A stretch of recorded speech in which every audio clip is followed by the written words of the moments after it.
एकादशी का व्रत सबको करना चाहिए। सारे व्रतों में श्रेष्ठ व्रत एकादशी है। एकादशी में क्या करना चाहिए? अपने आप को बिजी रखना चाहिए। किस चीज में बिजी रखें? अच्छे काम में। आप रोज समय दीजिए परिवार को, संसार को, पर एकादशी के दिन ज़्यादा से ज़्यादा बिजी रहिए भगवान की सेवा में, भगवान के भक्तों की सेवा में, समाज की सेवा में, अच्छे काम में अपने आप को बिजी रखना चाहिए।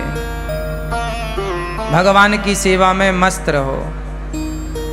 भगवान को आज ज़्यादा से ज़्यादा याद करो, ज़्यादा से ज़्यादा कीर्तन करो, ज़्यादा से ज़्यादा भगवान का स्मरण करो। भगवान में इतने खो जाओ कि खाना पीना भूल जाए। आज लोग एकादशी के दिन भी सवाल यही करते हैं कि महाराज जी एकादशी में क्या खाएं? जब खाना ही है तो व्रत करो ही मत। खाना ही नहीं छूट रहा तुम्हारा, और खाना मना भी नहीं। व्रत का मतलब क्या होता है? व्रत का मतलब भूखा रहना नहीं है। व्रत का मतलब है प्रतिज्ञा। वो तो हम व्रत रहने का मुख्य कारण यह है कि हम आज हमने कुछ खाया नहीं। इसका मतलब ये है कि हम भगवान के लिए देखते हैं कि हम क्या क्या कर सकते हैं, कितना हम भगवान को भूखे पेट याद कर सकते हैं। वो कहावत है ना, भूखे भजन न होए गोपाला, ले लो अपनी कंठी माला। तो ये देखा जाता है कि तुमसे भूखा कितना भजन हो पाएगा। ये चेक करो अपने आप को पैरामीटर में कि एकादशी के दिन कितना आप रह पा रहे हैं। जब आपको बिल्कुल ना रहने पावे तो फलाहार कर लो। पहले देखो कसौटी में कस के कि आप कितना रह सकते हैं। जब ना होए तो थोड़ा फलाहार फल फूल खा लो, पर ज्यादा से ज्यादा समय अच्छे काम में लगे, भगवान की सेवा में लगे। व्रत का मतलब होता है प्रतिज्ञा। आज से मैं व्रत लेती हूँ या लेता हूँ कि आज से मैं झूठ नहीं बोलूँगा या बोलूँगी। ये व्रत है कि आज से मैं व्रत लेता हूँ। जैसे भीष्म पितामह ने व्रत लिया कि आज से मैं अखंड ब्रह्मचर्य का पालन करूँगा। ये भीष्म प्रतिज्ञा ही भीष्म व्रत है। भीष्म जी का व्रत है, ये व्रत है ना। इस व्रत का कोई उद्यापन नहीं होता। जैसे आप लोग एकादशी करते हो ना, तो बाद में चिल्लाने लगते हो उद्यापन करना है महाराज जी। क्यों करना है उद्यापन? छोड़ना क्यों है? चलो उद्यापन करने के बाद भी उसे कंटिन्यू रखो। एकादशी कभी नहीं छोड़ना चाहिए। एकादशी करते करते ही मरना चाहिए। आखिरी सांस तक एकादशी ना छूटे। भगवान से प्रार्थना करो, प्रभु हम आपका ये व्रत एकादशी का करते रहें। अब बहुत लोग तर्क करते हैं कि भूखे रहने से भगवान मिल जाएंगे क्या? ना, बात सही है, भूखे रहने से भगवान नहीं मिलेंगे। तो फिर व्रत किस लिए? भाई व्रत इसलिए किया जाता है कि हम आज अन्न का त्याग कर देंगे। जब हमसे त्याग करना आएगा ना, तब हम दूसरी चीज का त्याग करेंगे। सबसे प्रिय क्या है? सबसे प्रिय है भोजन। भाई सबके बिना तो आदमी रह सकता है ना, भोजन के बिना नहीं रह सकता।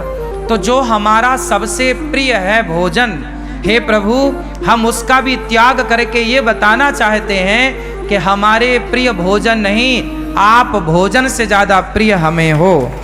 हम आपके लिए भोजन का भी त्याग कर सकते हैं जरूरत पड़ने पर।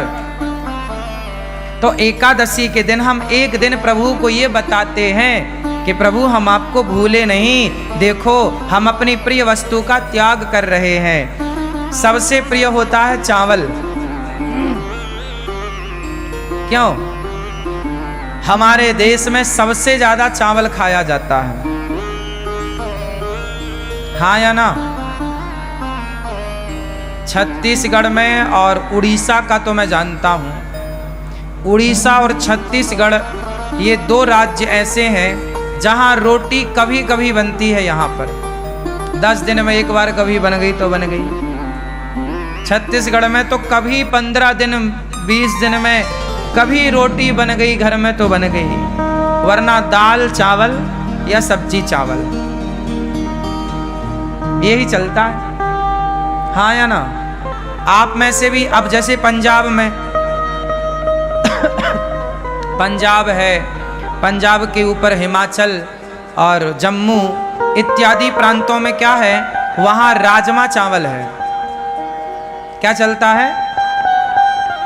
वहां राजमा चावल। हमारे मध्य प्रदेश में कढ़ी चावल। क्या चलता है? कढ़ी चावल। हमारे यहाँ कढ़ी चावल खाने की खूब परंपरा है। पंजाब में, पंजाब के ऊपर राजमा चावल खाने की, कहीं दाल चावल या सब्जी चावल खाने की खूब परंपरा है। बंगाल में मच्छी चावल, बंगाल में मच्छी चावल, मच्छी मतलब मछली, मछली चावल खाने की परंपरा है, हाँ या ना? कुल मिला के महाराष्ट्र में बैगन चावल खाने की परंपरा है। वहां बैगन पसंद करते हैं लोग। महाराष्ट्र का कोई है यहाँ? क्यों भैया, बैगन खाते हैं ना, हाँ या ना? बैगन खूब चलता है, चावल। कुल मिला के सबसे ज्यादा प्रिय क्या है हम लोगों को?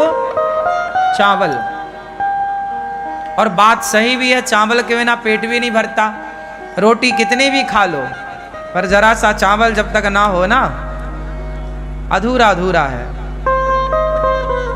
सबसे प्रिय रहा है चावल, इसलिए एकादशी के दिन चावल नहीं खाने की बात कही जाए। एकादशी चावल नहीं खाओ, पाप लगेगा। पाप लगेगा नहीं लगेगा, मैं वो अलग विषय है, मैं उस पर अलग डिस्कस कर सकता हूं आपसे। पाप पुण्य अलग विषय है मेरी माँ।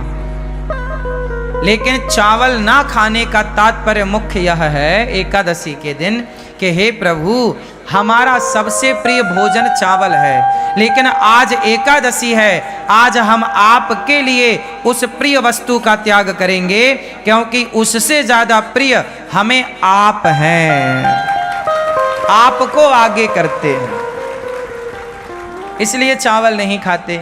अच्छा, चावल ना खाने की दूसरी मान्यता ये है, जैसे आज भी गौरी गोपाल जी की रसोई में चावल नहीं बना। आज के दिन संतों के यहाँ रसोई नहीं बनती, पता है?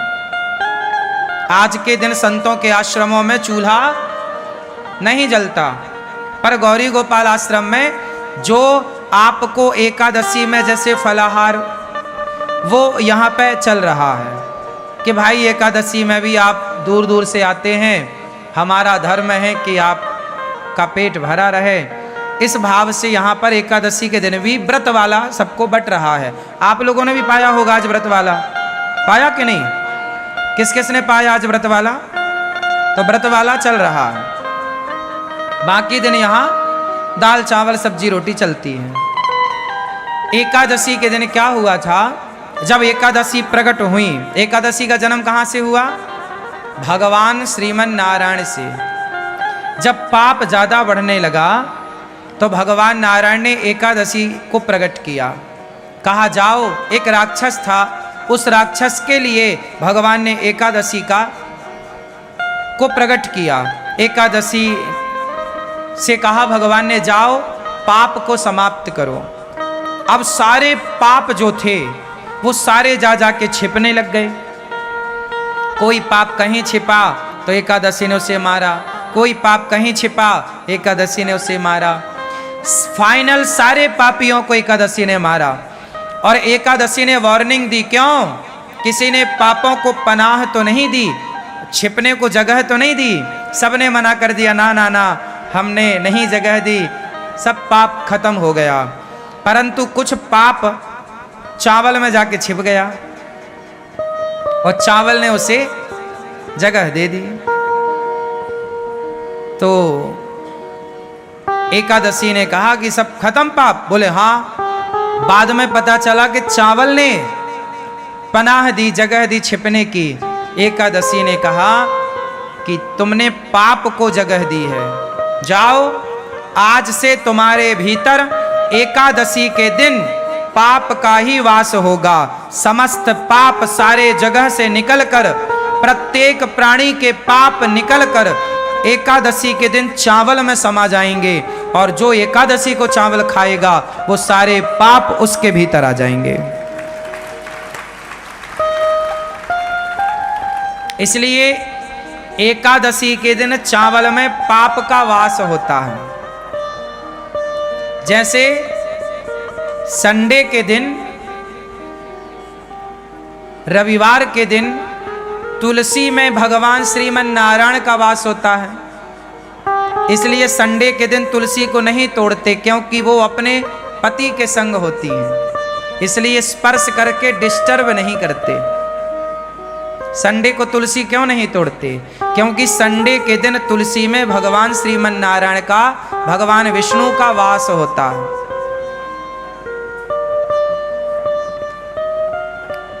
समझ में आ रही है बात? इसलिए संडे को तुलसी नहीं तोड़ते। जैसे रविवार को भगवान नारायण का वास तुलसी में होता है, उसी प्रकार एकादशी के दिन पापों का वास चावल में होता है। इसलिए एकादशी के दिन क्या नहीं खाना चाहिए? चावल नहीं खाना चाहिए। पहला तो कारण ये है कि पाप का वास है। दूसरा कारण ये है कि प्रिय वस्तु है। हम तो भगवान को ज़्यादा प्रिय मानते हैं, संसार की वस्तुओं को प्रिय नहीं मानते। इसलिए हमारे यहाँ साधु संतना फलाहार करने की परंपरा लागू की है। फलाहार, फल ज़्यादा से ज़्यादा फल खा लो। वैसे फल खाने से ना शरीर अच्छा होता है। शरीर में पानी की मात्रा कम होती है या ज़्यादा? हाँ, शरीर में पानी की मात्रा कम होती है या ज़्यादा? जोर से। शरीर में अन्य पदार्थों की अपेक्षा पानी की मात्रा ज़्यादा होती है।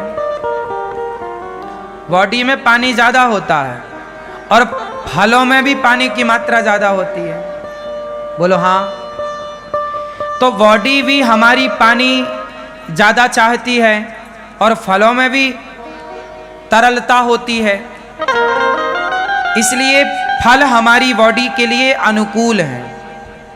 हमारा पेट आसानी से फल को पचा लेता है, उससे पानी भी मिल जाता है। जितने भी लिक्विड पदार्थ हैं, जैसे दूध है, दही है, छाछ है, रस है, फल है, ये शरीर के लिए अमृत है।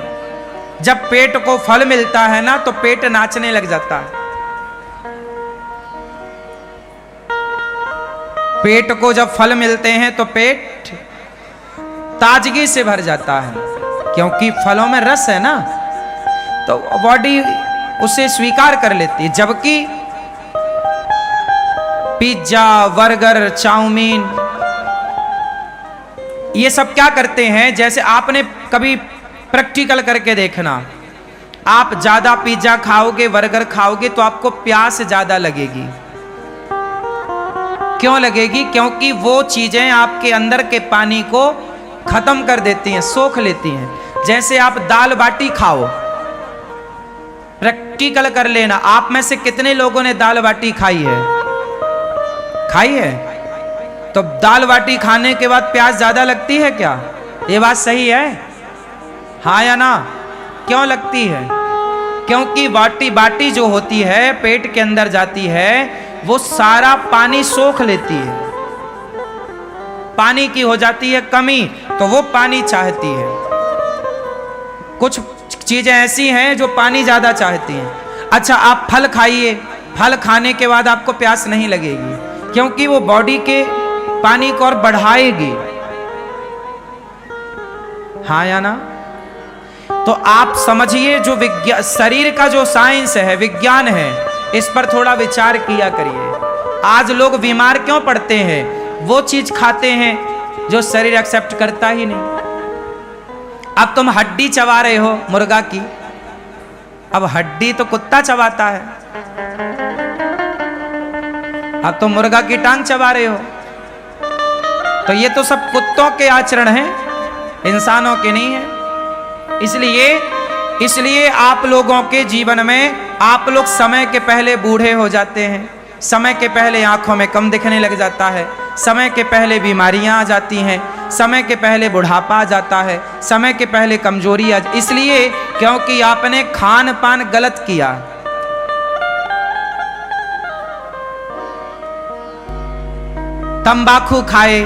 तंबाकू खाया, सुपारी खाई, क्या हुआ? ये सारी चीजें आपके अंदर के सिस्टम को डैमेज करती हैं, खराब करती हैं। शरीर अनमोल है, इसे संभाल के रखना चाहिए। जितना बढ़िया खान पान होगा उतनी लंबी आयु आपकी होगी।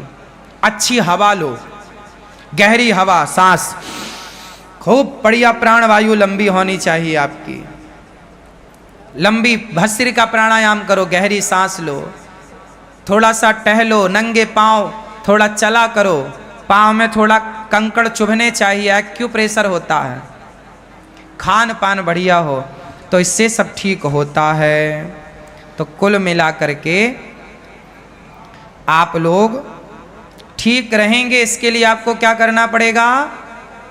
खान पान बेहतर करना पड़ेगा, ठीक है ना? तो क्या खाओगे आज से ज्यादा?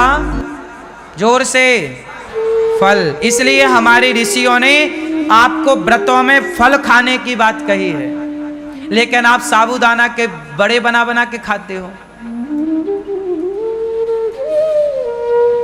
आप लोग व्रत के दिन भी फल नहीं खाते, आप व्रत के दिन भी आलू खाते हैं। आलू तो रोज खाते हो आप, पर व्रत के दिन भी आलू के पकौड़े और सिंघाड़े का आटा उसमें मिला के उसका, सिंघाड़े का आटा खाओ, अच्छा है, सिंघाड़ा अच्छा है, पर एक दिन तो कम से कम फल खाओ, बॉडी को कुछ फल बढ़िया दो। एक एप्पल रोज खाना चाहिए। एप्पल समझते हैं सेब, एक सेब रोज खाओ। गर्मी है, एक दो केला रोज खाओ।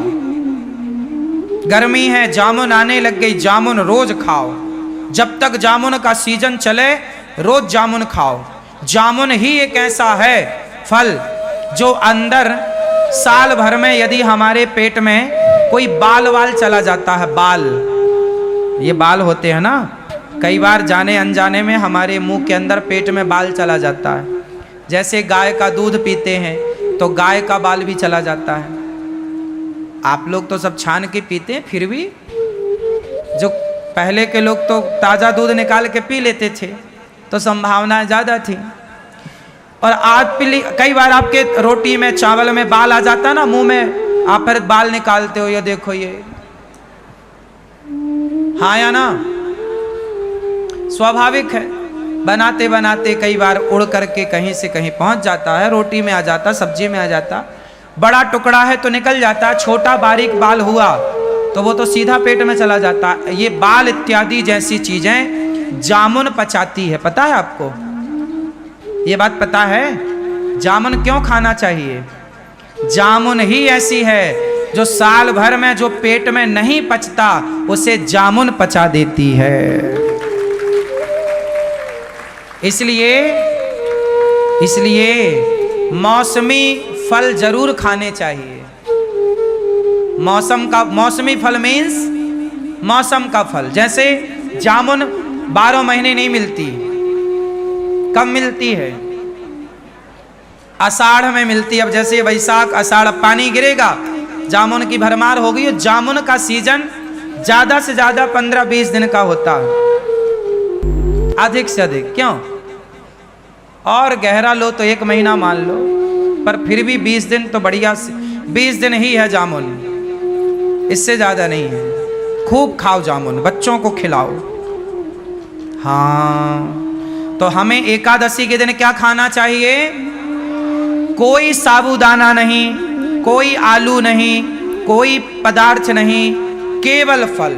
इसलिए आपकी बॉडी को एक दिन संपूर्ण फल मिल जाएगा, आपकी बॉडी खुश हो जाएगी, बेचारी एक दिन के लिए वो नाचेगी कि आज हमें फल मिले। खाने पीने में कंट्रोल, और रोज का नियम बनाओ, सवेरे नाश्ते में पराठा नहीं, सवेरे नाश्ते में पराठा नहीं, क्या?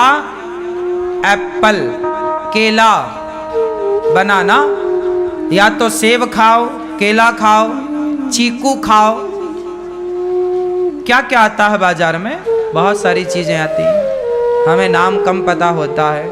हम खाते तो हैं फल, नाम कम याद रहते हैं। तो आपको लंबा, किसको लंबा स्वस्थ रहना है, लंबा तक स्वस्थ रहना है? किस किस को लंबा स्वस्थ रहना है? मैया आपको नहीं रहना? तुम सवेरे से रोटा खाती हो बना बना के। हमारी माताएं रोटी नहीं खाती, अपने लिए आखिरी में 4 लोई का एक रोटा बना लेती हैं। सबको खवाएंगी रोटी और खुद खाएंगी रोटा, इतना मोटा। अब वो रोटा पूरा पानी सोख लेता है। तुम्हारे शरीर में कोशिश करो कि आप पेय पदार्थ ज्यादा लो, रस ज्यादा लो, फलों का, रसीली चीजें ज्यादा खाओ। और रसीली चीजें हैं फल, दूसरा कुछ नहीं। रसीली चीज दही है, दही है, दूध है, इत्यादि। आप सब बहुत समझदार हैं। बोलिए सियावर रामचंद्र की जय। एकादशी महारानी की जय। एकादशी के दिन चावल नहीं खाना चाहिए। क्यों नहीं खाना, मैंने कारण बताया। आप लोगों ने व्रत रखा होगा, बहुत अच्छी बात है। नहीं रखा तो नेक्स्ट अगली एकादशी से एकादशी स्टार्ट कीजिएगा, एकादशी जरूर कीजिएगा। जो भगवान के आश्रित हो जाता है उसका योगक्षेमम वहां में हम कौन करता है? भगवान। उसका पूरा ख्याल भगवान रखते हैं। भगवान हमारा ख्याल तब तक नहीं रखते जब तक हम भगवान के नहीं होते।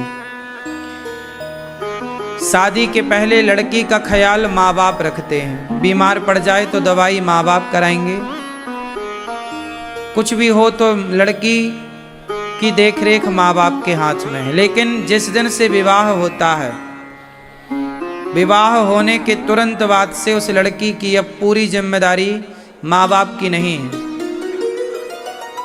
ससुराल पक्ष की है। हाँ या ना?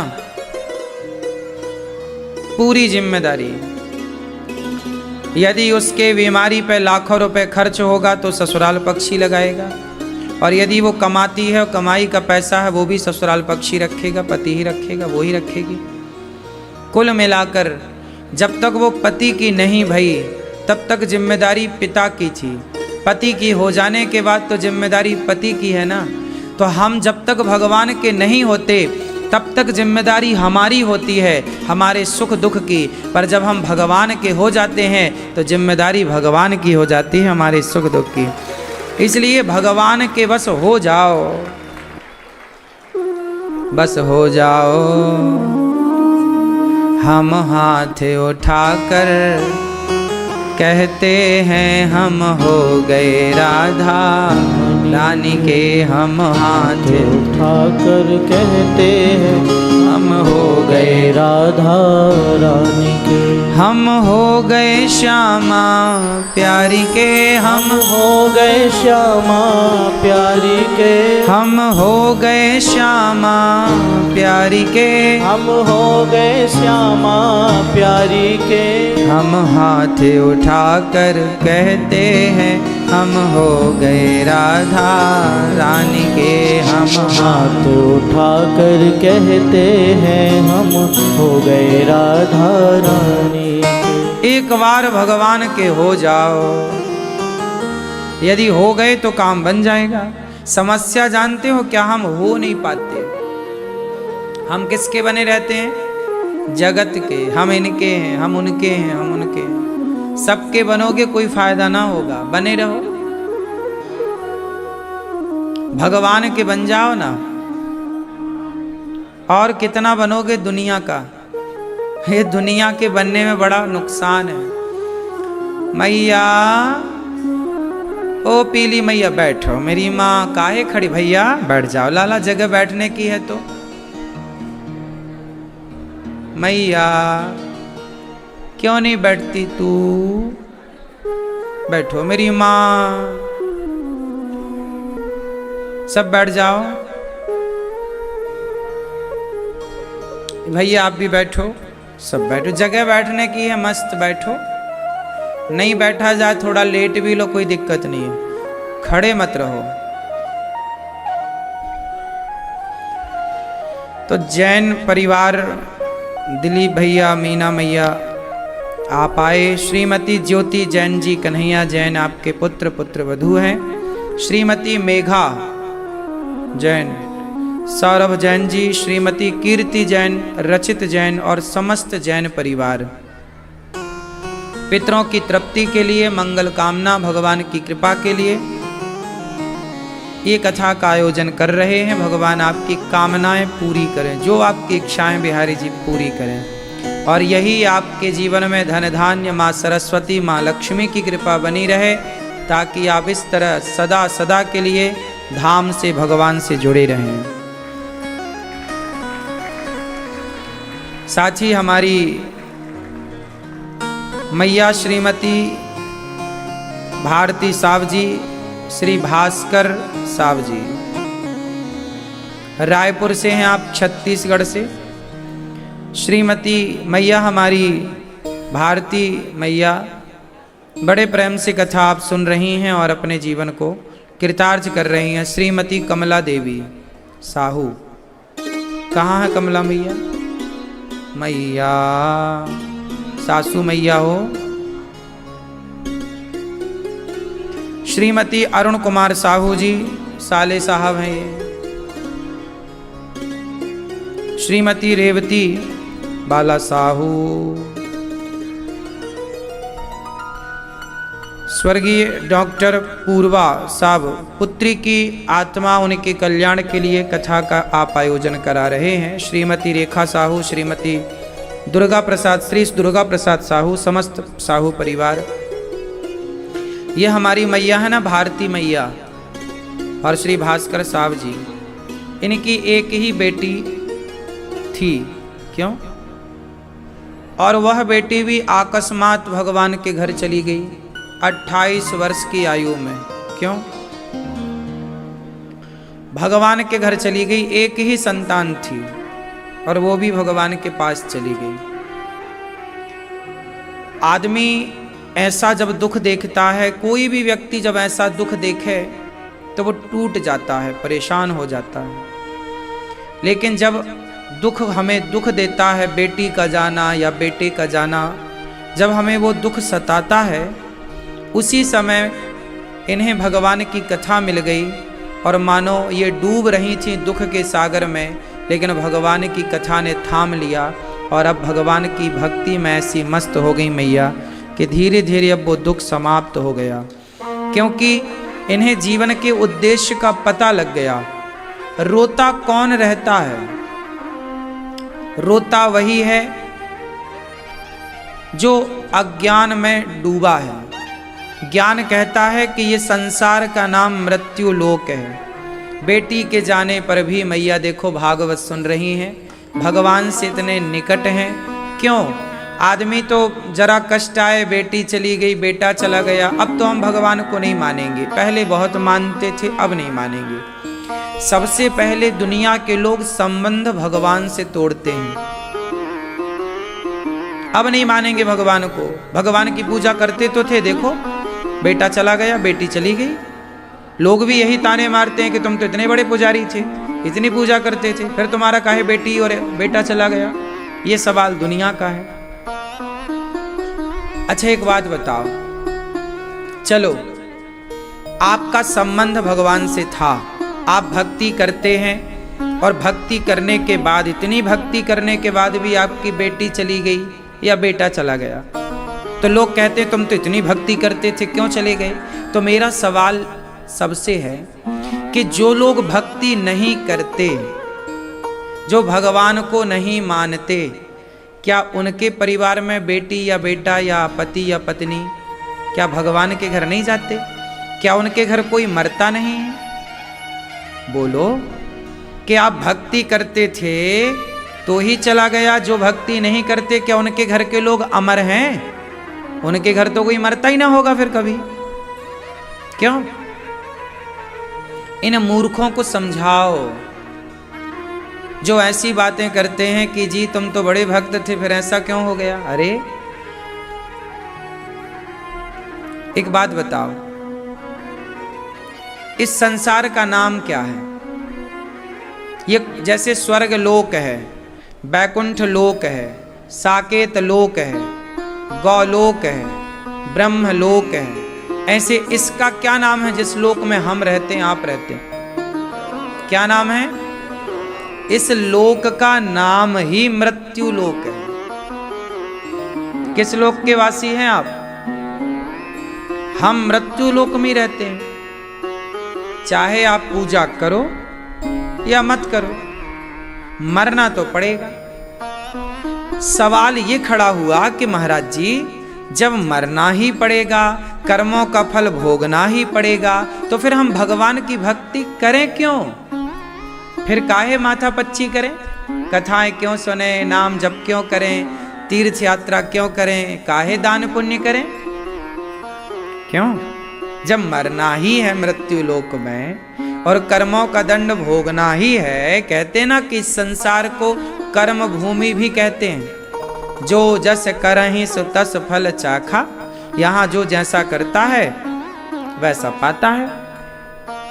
तो जब कर्मों से हमें सुख मिलता है, कर्मों से ही हमें दुख मिलता है, तो हम भगवान की उपासना क्यों करें? काहे नाम जप करें? काहे कीर्तन करें? काहे भजन करें? प्रश्न बड़ा है कि नहीं? बात समझ में आई? प्रश्न समझ में आया? आओ अब इसका उत्तर लेते हैं। सुनो, होता क्या है, आप लोगों ने नंबर ही गलत डायल किया है, रॉन्ग नंबर। आप लोग भगवान की पूजा इसलिए करते हो कि आपके बेटे को कोई बीमारी ना हो, आपको कोई तकलीफ ना आए, आपके घर में लक्ष्मी की वर्षा होती रहे, कोई कष्ट ही ना आए। आज 100 में से 99 लोग भक्ति इसलिए ही करते हैं कि हमारे घर में कोई कष्ट ना आए। हम तो बड़े पुजारी हैं भगवान के। हे भगवान, हम तो तुम्हारे पुजारी थे, हमारे घर में संकट काहे आ गया? आपने टाला क्यों नहीं?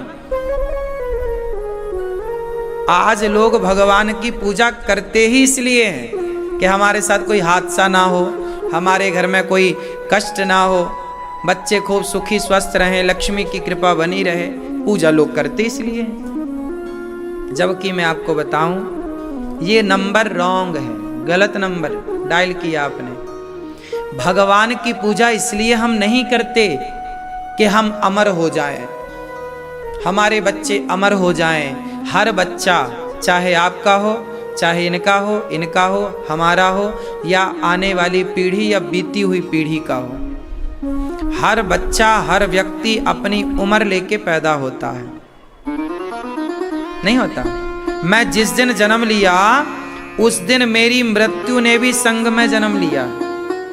केवल अनिरुद्धाचार्य पैदा हुआ नहीं, अनिरुद्धाचार्य जिस दिन पैदा हुआ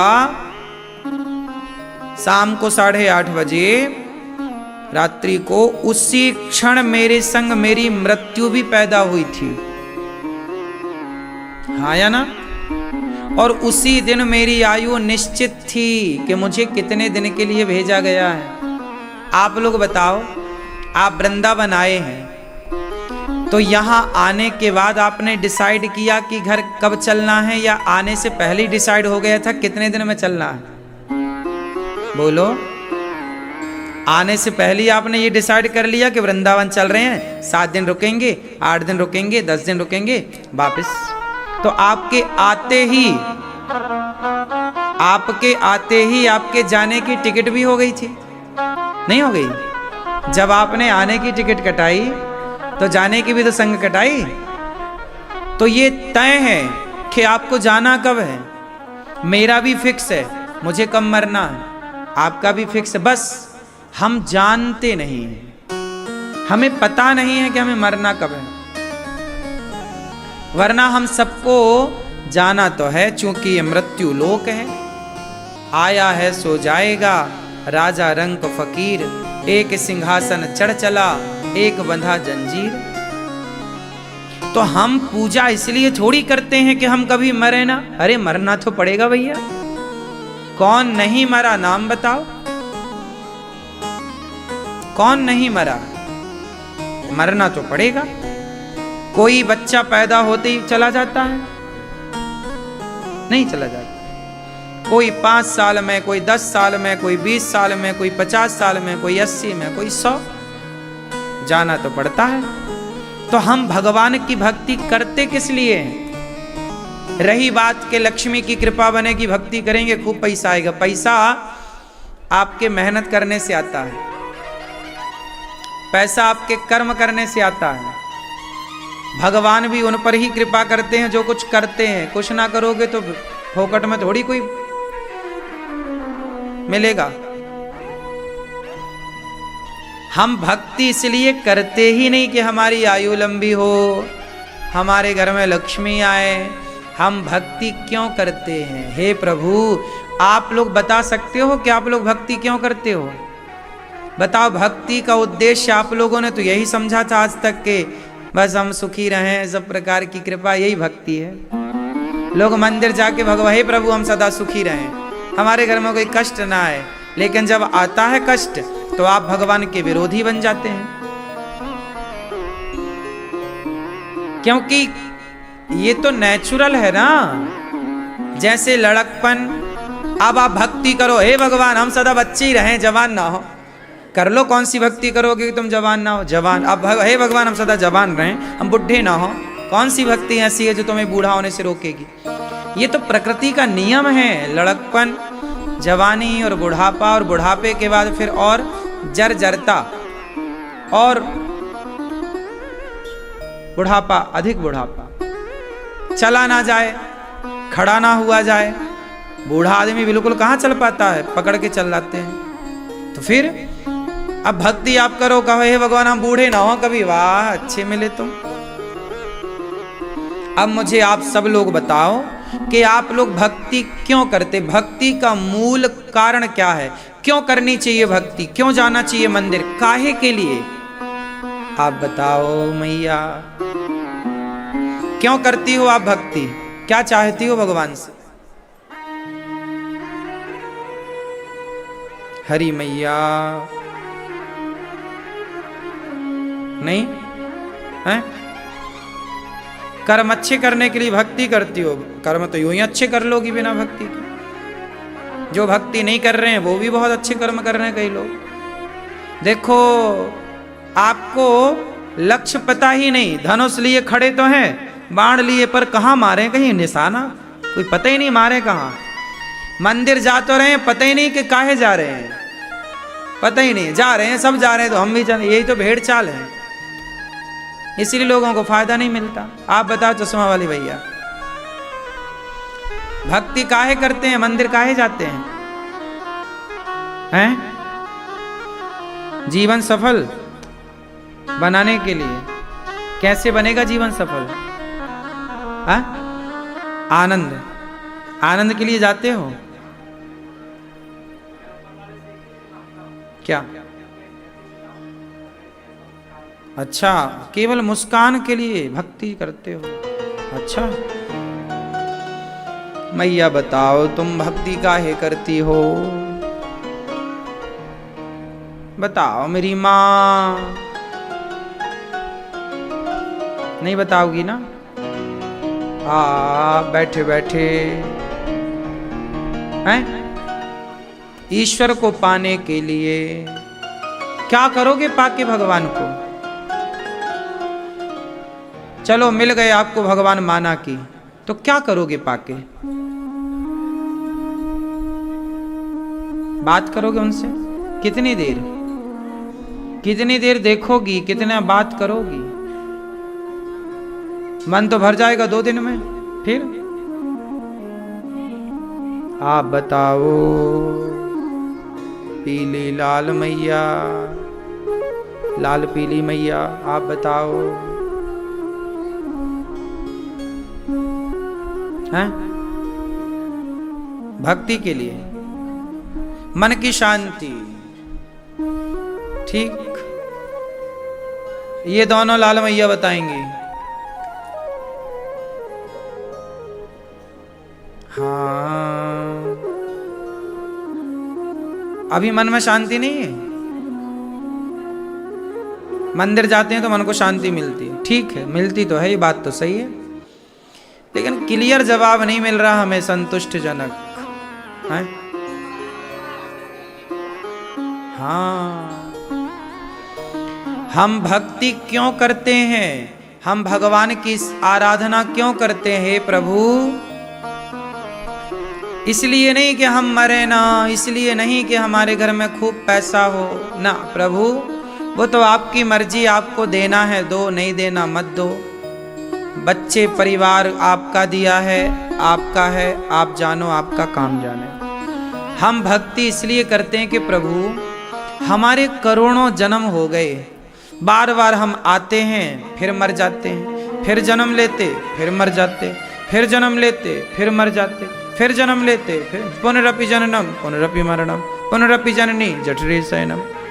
यही चल रहा, हमारे से परेशान हो गए हम जन्म मृत्यु जन्म मृत्यु जन्म मृत्यु से। कबीर जाज क्या कह रहे हैं? चलती चक्की देख कर दिया कबीरा रोए, 2 पाटन के बीच में साबुत बचाना। चक्की चल रही है जन्म मृत्यु की और हम सब पिस रहे, जन्म मृत्यु जन्म मृत्यु। भक्ति क्यों? इसलिए कि प्रभु अब तो बचा लो इस जन्म मृत्यु से। और ये जन्म मृत्यु का जो चक्र है ना, बहुत अच्छा नहीं, आपको अच्छा लग रहा हो अलग विषय है। 9 महीने माँ के पेट में रहना पड़ता है उल्टा, तुम्हें पता नहीं कि उस बच्चे को पीड़ा कितनी होती है। मलमूत्र के गड्ढे में रहे हो तुम, कोई सोने के भवन में नहीं रहे। काहे? माँ के पेट में काहे में रहे तुम? मलमूत्र के गड्ढे में रहे, उल्टा लटके रहे। डॉक्टर कहता है पानी चला गया बच्चे के मुंह में। कौन सा पानी चला जाता? मलमूत्र चला जाता। वहां कोई अमृत थोड़ी भरा। उस गड्ढे में तुम लटके रहे 9 महीने उल्टा, फिर तुम ऐसा काम कर रहे हो कि तुम फिर जाके वहीं लटकोगे। तो आने का फायदा क्या जब वहीं लटकना था तो? अरे मनुष्य बने हो तो अब 84 के चक्कर से बचकर जन्म मृत्यु से मुक्ति पाकर भगवान की शरण में जाओ। हे प्रभु अब मुक्त करो जन्म और मृत्यु से। मुक्ति का मतलब है जन्म और मृत्यु से मुक्त करना। भगवान की भक्ति हम इसलिए करते हैं कि प्रभु हम इस भव से मुक्त करो, भव सागर से 84 के चक्कर से मुक्त करो और भेजना। अब आप कहोगे महाराज जी मुक्त कर देंगे तो फिर हम संसार में नहीं आएंगे? आएंगे। कैसे आएंगे? सुनो।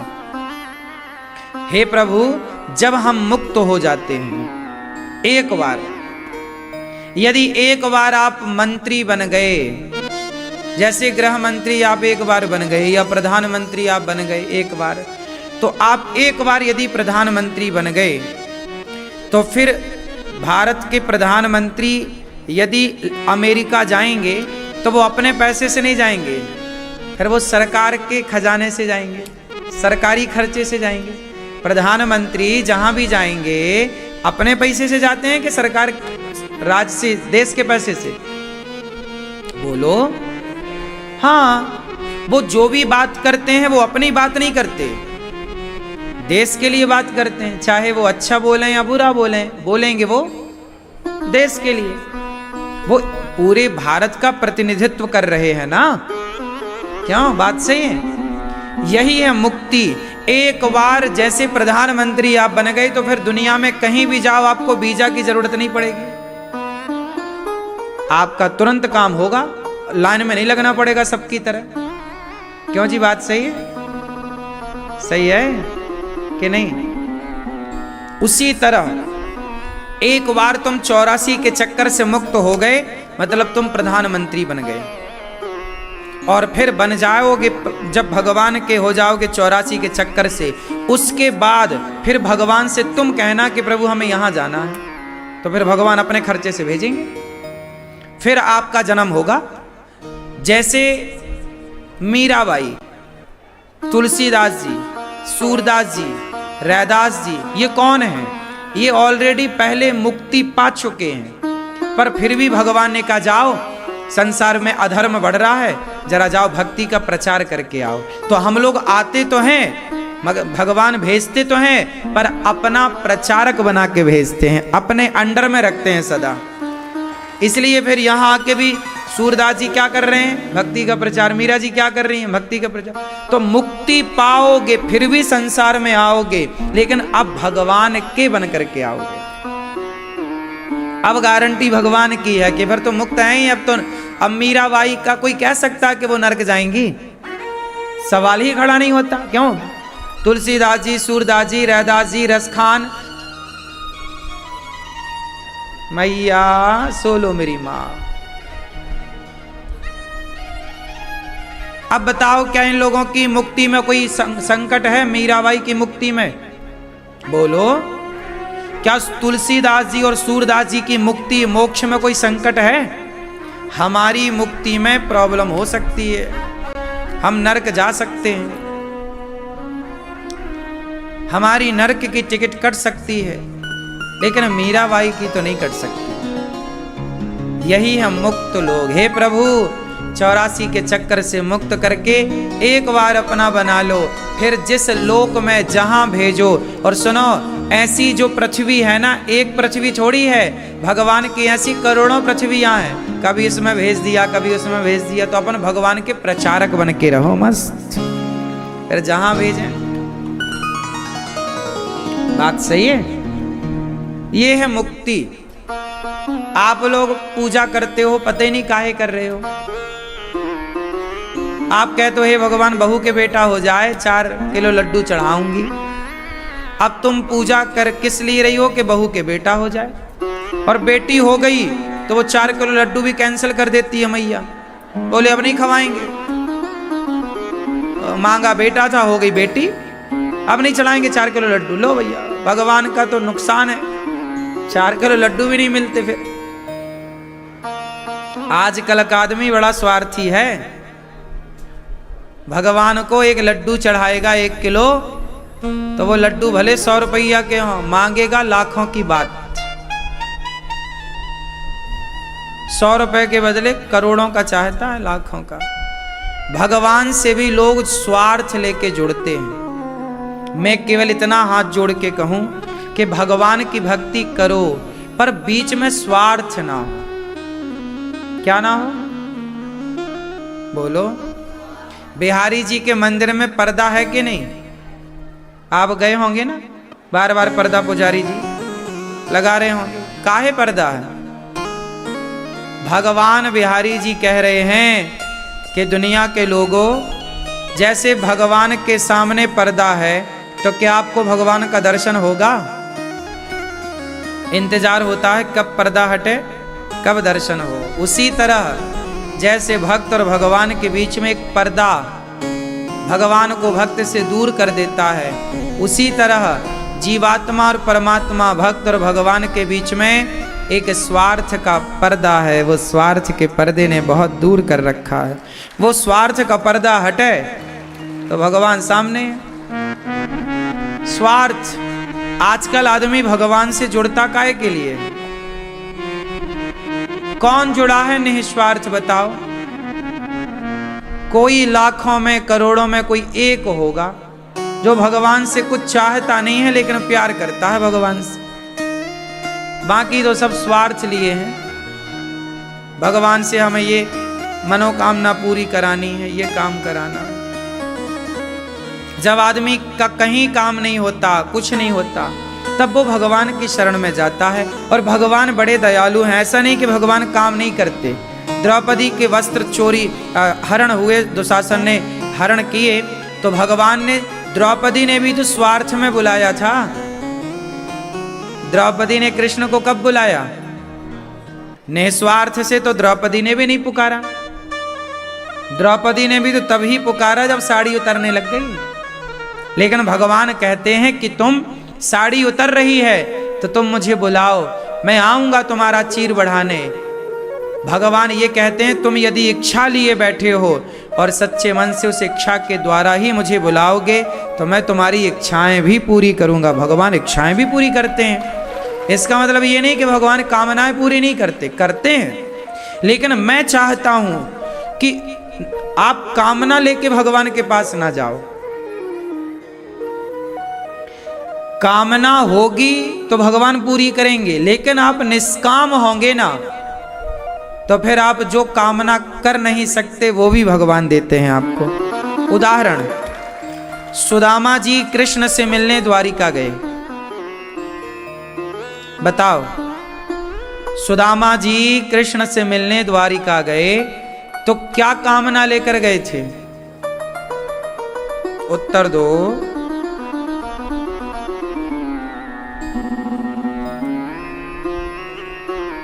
देखो लाल मैया सो रही है, देखो देखो गिरी गिरी गिरी गिरी गिरी।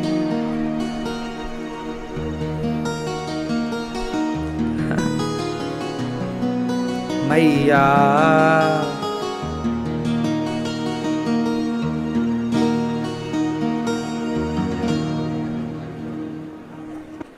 नींद आ रही है? लोरी सुना दें, लोरी। जू जू जू जू जू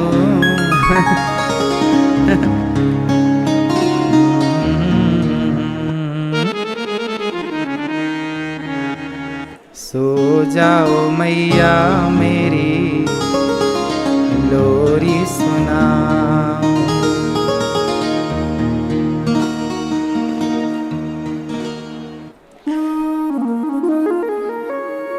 क्या सवाल पूछा हमने आपसे?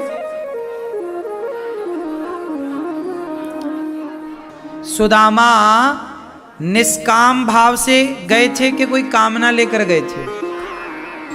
बोलो। सुदामा कुछ लेने नहीं गए थे द्वारिका, निष्काम। तुम्हें मैं देने आया हूं 4 मुट्ठी चावल, मेरी औकात इतनी ही देने की है, सुन लो। मांगा नहीं सुदामा ने, या लेने का भाव था ही नहीं। जब सुदामा निष्काम भाव से गए तो क्या भगवान ने उनकी इच्छाएं पूरी नहीं की? हाँ। अरे सुदामा यदि मांगते तो कितना मांगते, मांगते तो सीमित मांगते, पर निष्काम गए, नहीं मांगा तो भगवान ने इतना दिया कि सुदामा इतना मांग भी नहीं सकते थे। तो मांगने में तो घाटा है, मांगने में तो उतना ही मिलेगा जितना मांगोगे, पर ना मांग करके भक्ति करोगे तो भगवान इतना देंगे कि तुमने, तुम्हारे बाप दादों ने सोचा भी नहीं होगा। इतना, मेरी झोली छोटी पड़ गई रे, इतना दिया मेरे दाता। भगवान ने इतना दिया कि झोलियां छोटी पड़ गईं। इसलिए कहता हूं, मांगना भगवान से क्या है, सुदामा की तरह निष्काम जाओ। हे प्रभु, मुझे क्या चाहिए मैं कहूं तब आप जानो। मैं उस भगवान की पूजा करता हूं जो भगवान बिना कहे सब जानता है। आपका भगवान कैसा है? कहने के बाद सुनता है कि नहीं? तुम्हारा वाला भगवान जो है ना, वो तुम कहती हो, कहते हो तब सुनता है। हम जिस परमात्मा की पूजा करते हैं वो बिना कहे सब जान लेता है। तो भगवान बिना कहे सब जान लेते हैं कि नहीं? बोलो। आपके वाले भगवान बिना कहे जानते कि नहीं? तो जब बिना कहे सब जान लेते हैं तो फिर कहते क्यों हो? फिर क्या भरोसा नहीं है तुम्हें भगवान पर? क्यों मेरी मां? भरोसा रखो ना कि मेरे भगवान को सब पता है। आज मैं रो रहा हूं तो मुझे बताना थोड़ी पड़े, हे भगवान आज ऐसा हुआ इसलिए मैं रो, नहीं। मेरे भगवान को पता है कि आज क्या हुआ है तेरे साथ। कल क्या होगा ये भी वो जानते हैं। इसलिए मैं कुछ कहता नहीं, बिना मांगे भगवान देते हैं। मैं मांगता तो कितना मांगता,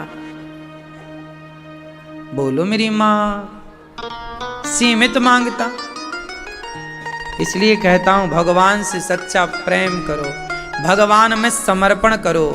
बस आगे भगवान को पता है कि आपको क्या देना है, क्या नहीं देना, आपके लिए क्या सही है, क्या गलत है।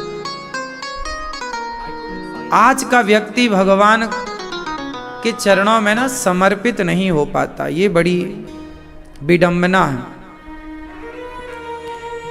समर्पण की कमी है, बड़ी कमी है, पूरा समर्पित नहीं हो पाता। जैसे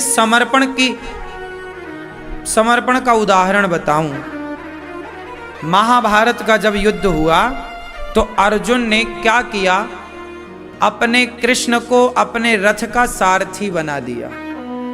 हमें नहीं पता कि जाना कहाँ है, अब रथ घोड़ों की लगाम आपके पास है, जहां ले जाना चाहो। यह है समर्पण। अर्जुन ने जो किया वो समर्पण था। समर्पण क्या है कि चाबी ही पकड़ा दो भगवान को, लगाम ही पकड़ा दो भगवान को, ड्राइवर ही बना दो भगवान को। अब आप ड्राइवर हो, आप जानो। इसलिए देखो, आपने देखा होगा, यहां गौर नहीं किया, कर लो, गौरी गोपाल आश्रम में देखो, यहां भी ये दास अनिरुद्ध पीछे बैठता है, आगे हमारे ठाकुर जी रहते हैं। सही है, हमें पता है प्रभु हम आपके पीछे हैं। अच्छा ये बताओ, अर्जुन आगे थे कि पीछे थे? बोलो। कृष्ण कहाँ थे? आगे। अर्जुन कहाँ थे? जीत गए कि नहीं? जिस दिन आप अपने जीवन की यात्रा में, जीवन की गाड़ी में आगे भगवान को कर दोगे, खुद पीछे हो जाओगे, उस दिन आप जीत जाओगे। आप परेशान तब हो जाते हैं, हार तब जाते हैं, जब आप स्वयं को आगे करते हैं और भगवान को भूल जाना ही भगवान को पीछे करना है, भगवान को याद रखना ही भगवान को आगे करना है। आज भी सब कुछ देखा जाता है मेरी मां। अभी देखो महाराष्ट्र में चुनाव हुआ, एकनाथ शिंदे जी जब मुख्यमंत्री बने, उसके बाद एकनाथ शिंदे जी ने गाय को राज्य माता का दर्जा दिया। बोलो हाँ, गाय को राज्य माता का दर्जा महाराष्ट्र में एकनाथ शिंदे जी ने दिया। उसके पहले एकनाथ शिंदे जी को उनकी कोई पार्टी भी नहीं थी बढ़िया, एक सीट नहीं थी उनकी खुद की, लेकिन गाय को राज्य माता बनाते ही आज उनकी 50 के लगभग सीटें हैं। इतने बड़े नेता बन के उभर कर आए, किसकी कृपा से? गाय। सरकार फिर उनकी बनी, उनको बहुमत मिला। यदि हमारे देश के नेता गाय की शक्ति पहचान गए होते तो एकनाथ शिंदे जी ने यदि गाय को राज्य माता का दर्जा देकर बूचड़ खाने, कसाई खाने बंद करवाए और गाय का सम्मान बढ़ाया, ऐसा ही भारत का प्रत्येक मुख्यमंत्री करे तो गाय को राष्ट्र माता बना दिया जाए। लेकिन लोग ने करते नहीं है। अब तो करना चाहिए। देखो गाय की कृपा क्या होती है, एकनाथ शिंदे जी से पूछ लो। कल तक कोई जानता नहीं था, लेकिन गाय की कृपा से अब देखो उन्हें एक बहुत बड़े नेता के रूप में उभर आए। यह है गाय की कृपा। लोग समझते नहीं है गाय को लोग, कुछ लोग तो जानवर कहते हैं, ये तो जानवर है। मूर्ख हैं वो लोग जो गाय को जानवर कहते हैं। गाय माता है हम सबकी, गावो विश्वस्य मातरा। गाय का सम्मान हमारे शास्त्रों में है। समुद्र मंथन से निकली है गाय। जिस समुद्र मंथन से लक्ष्मी और अमृत प्रकट हुआ, उसी समुद्र मंथन से गौ माता प्रकट हुई है। इसलिए गाय को देवी कहा जाता है। इसलिए सनातन में गाय की पूजा होती है, नहीं होती? हमारे भारत में गौदान होता है, कुत्ता दान नहीं होता, गधा दान नहीं होता। कौन सा दान होता है? मुंशी प्रेमचंद्र जी ने एक उपन्यास लिखा, गोदान। क्या लिखा? पढ़ा आप लोगों ने? पढ़ा करिए। मुंशी प्रेमचंद्र जी ने जो ये लिखा है ना, उनके लिखने में उस जमाने की तस्वीर है भारत की, कि उस जमाने में भारत कैसा था। सारी तस्वीर लिखकर है। तस्वीर पढ़ोगे तो आपके आंखों में आएगी कि वाह, ऐसा था हमारा देश। गोदान मुंशी प्रेमचंद्र जी ने लिखा है, गोदान। गाय के बारे में है उसमें। गाय की बड़ी महिमा हम क्या बताएं आपको। स्वयं जगत के पालनहार श्री कृष्ण को आकर के गाय के भगवान गैया के थन में मुंह लगा के बछड़े की तरह दूध पीते थे। आज वो गाय देखो, लोग गाय को डंडे से मार रहे हैं। गाय का कोई सम्मान नहीं कर रहा है आजकल। पता नहीं कैसे लोग हो गए हैं आजकल। कुत्तों से मुंह चटवा रहे हैं लोग। हाँ या ना? कुत्तों से मुंह चटवा रहे। कुत्ते को भी रोटी देने का विधान तो है ही ना हमारे यहाँ। आखिरी रोटी कुत्ते की। कुत्ते गली में अच्छे लगते हैं, रोटी दे दो। बीमार पड़ा है, दवाई कराओ, सब करो। मुंह चटवाने का किसने बोला?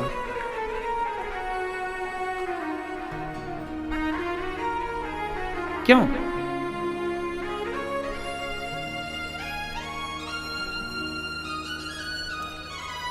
गाय कहते हैं, गाय किसी को चाटती है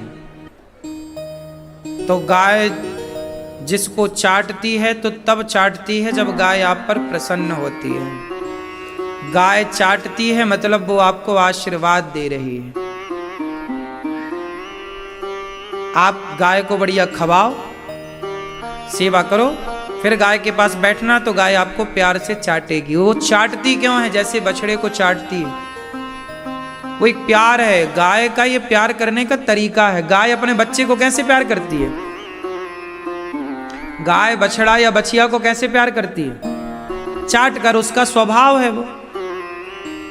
तो गाय का चाटना उत्तम है, कुत्ते का चाटना उत्तम नहीं है।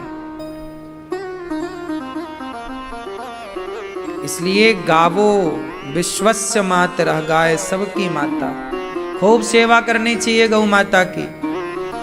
हम तो बहुत बहुत साधुवाद देते हैं एकनाथ शिंदे जी को। जीत की खूब खूब बधाई दे रहे हैं, क्योंकि आपने वो काम किया जो आजाद भारत के किसी नेता ने नहीं किया, वो एकनाथ शिंदे जी ने किया। गाय को राज्य माता का दर्जा बताइए, आज के पहले किसने नेता ने दिया? बड़े बड़े नेता आए, हिंदूवादी नेता आए, लेकिन कोई गाय की तरफ खड़ा नहीं हुआ। नेता लोग जाके संसद में ना पता नहीं कैसे हो जाते हैं। यहाँ बातें करेंगे अच्छी, वहाँ जाके पता नहीं उनको क्या हो जाता है। चिकन बिरयानी खाने के बाद बुद्धि भ्रष्ट हो जाती है।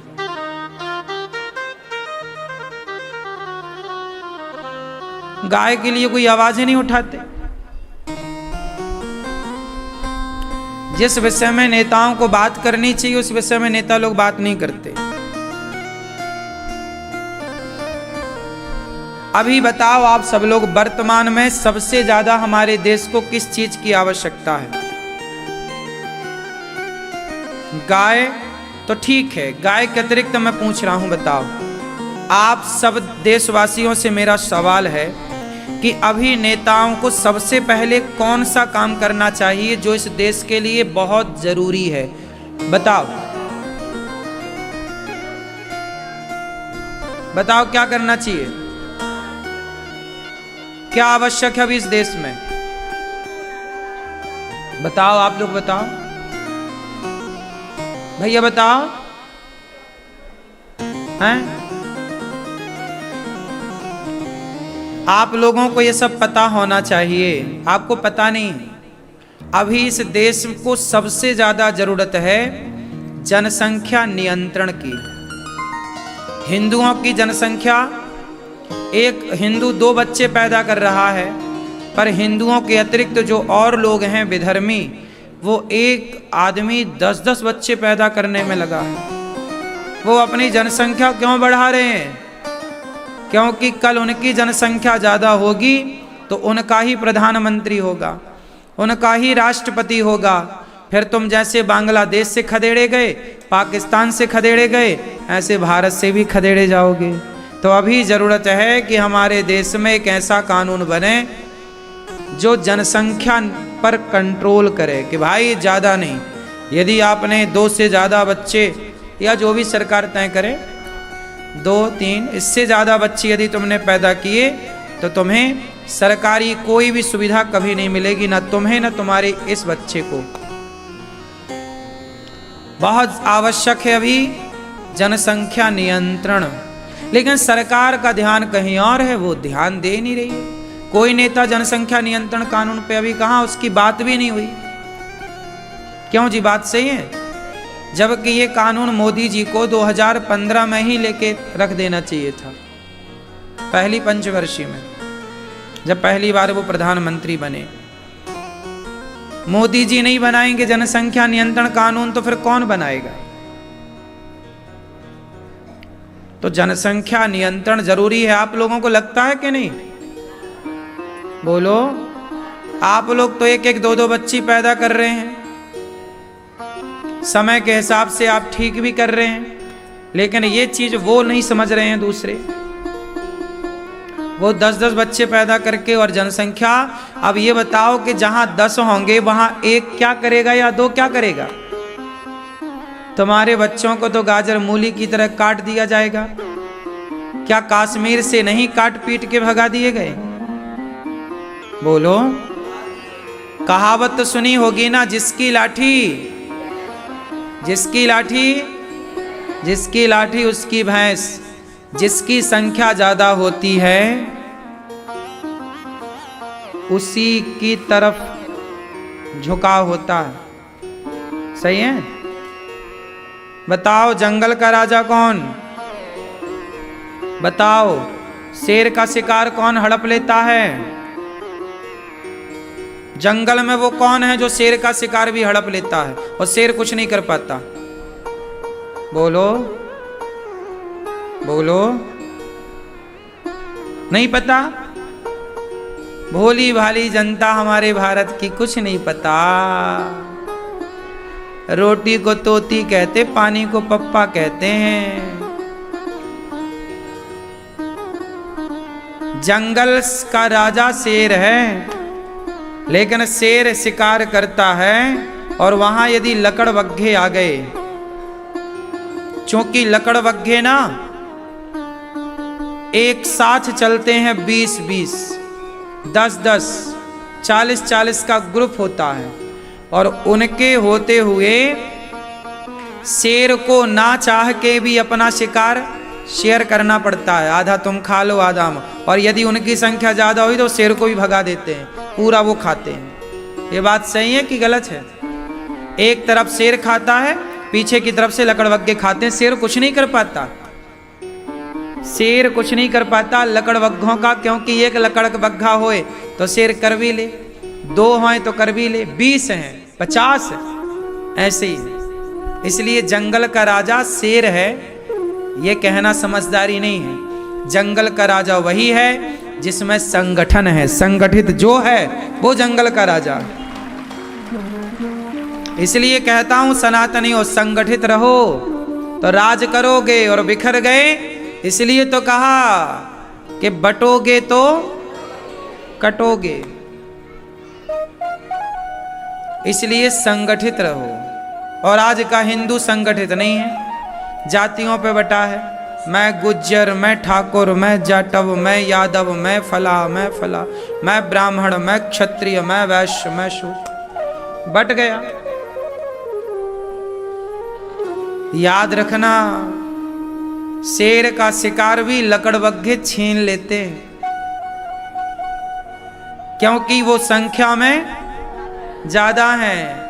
आपके बच्चा एक ही है, तुम्हें एक बच्चा पैदा करना है, तुम्हारे 2 बच्चे और उनके 10 हैं, तो तुम्हारे एक बच्चे का शिकार वो छीन लेंगे। क्या कर लोगे तुम? क्या कर लिया कश्मीरी पंडितों ने? भागना पड़ा बहन बेटियों को लेके। बहन बेटियां भी उनके हाथ लगी तो लूट भी लिया। बोलो हाँ, सही है कि गलत है?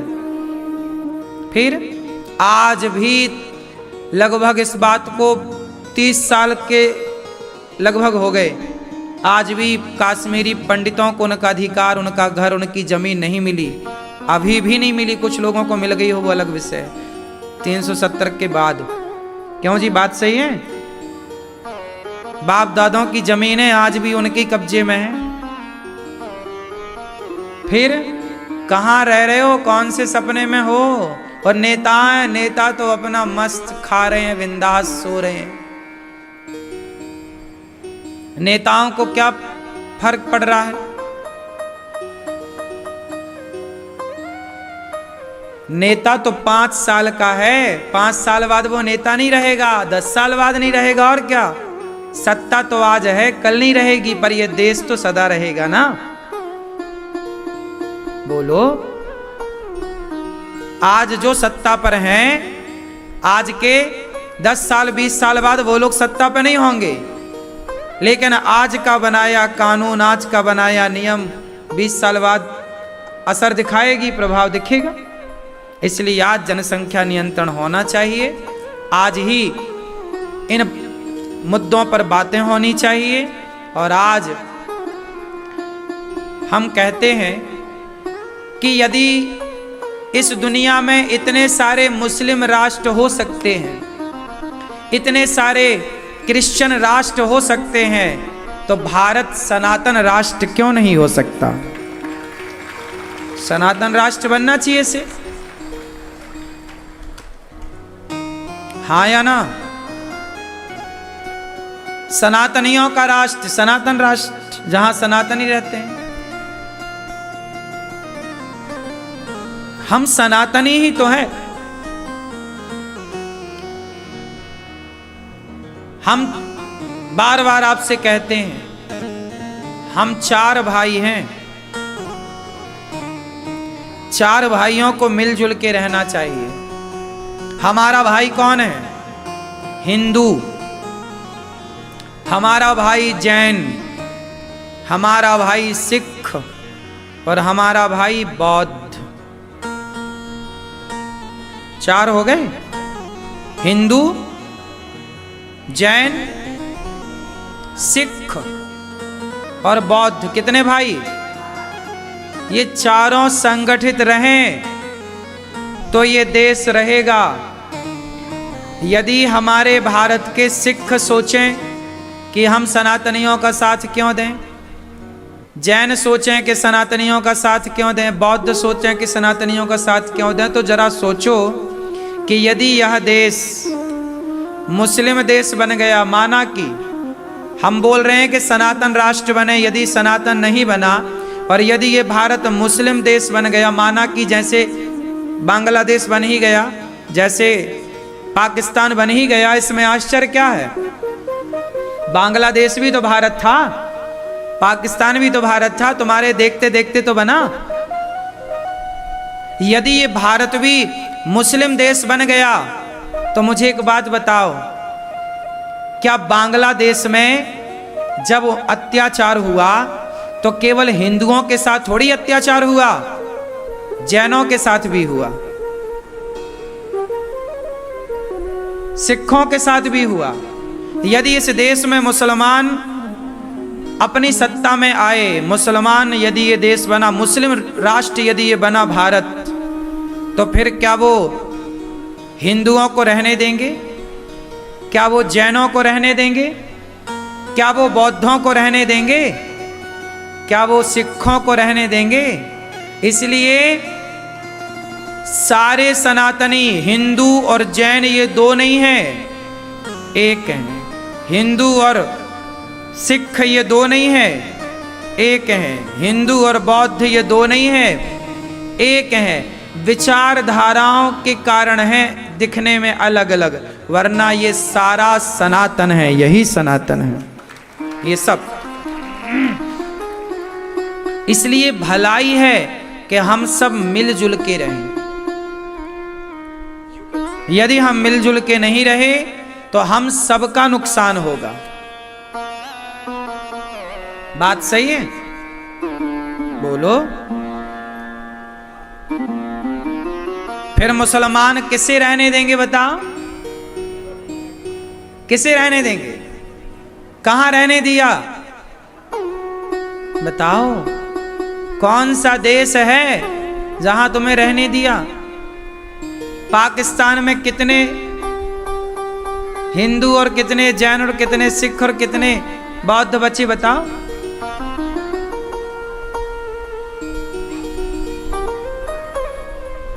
इसलिए जहां सुमति तहां संपत्ति नाना, जहां कुमति तहां विपत्ति निदाना। हम सब सनातनियों को अपना भला चाहते हो तो हम सबको संगठित रहना चाहिए। किसी भी प्रकार में आपसी तनाव, आपसी विवाद नहीं होना चाहिए। कल हम लोगों ने कथा में सुना कि धुंधकारी जैसा पापी भागवत सुन के तर गया। जन्म आदि यस्य जन्माद्यस्य, जिस परमात्मा के द्वारा सृष्टि उत्पन्न होती पालन, उन परमात्मा को हम सत्य स्वरूप जान के नमस्कार करते हैं। धर्म किसे कहते हैं? मैया हम भगवान की उपासना क्यों करते हैं? ताकि जन्म मृत्यु से, बताओ मनुष्य का धर्म क्या है? भैया बताओ आपका धर्म क्या है? मनुष्य का धर्म क्या है? आप बताओ।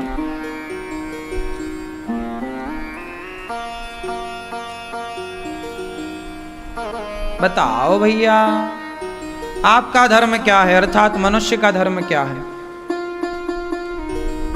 नहीं बताओगे? हैं? सनातन धर्म। आपका धर्म क्या है? आपका धर्म क्या है? सनातन। आप कह रहे हैं मनुष्य मात्र का धर्म क्या है? ये बताओ। मनुष्य, पहले आपको देखो हमारे शास्त्रों में कितनी विशालता है। मैं ये नहीं पूछ रहा हूं कि हिंदू का धर्म क्या है, मैं ये नहीं पूछ रहा हूं कि मुसलमान का धर्म क्या है, मैं ये नहीं पूछ रहा हूं कि जैन और बौद्ध का धर्म क्या है, मैं ये पूछ रहा हूं कि मनुष्य का धर्म क्या है।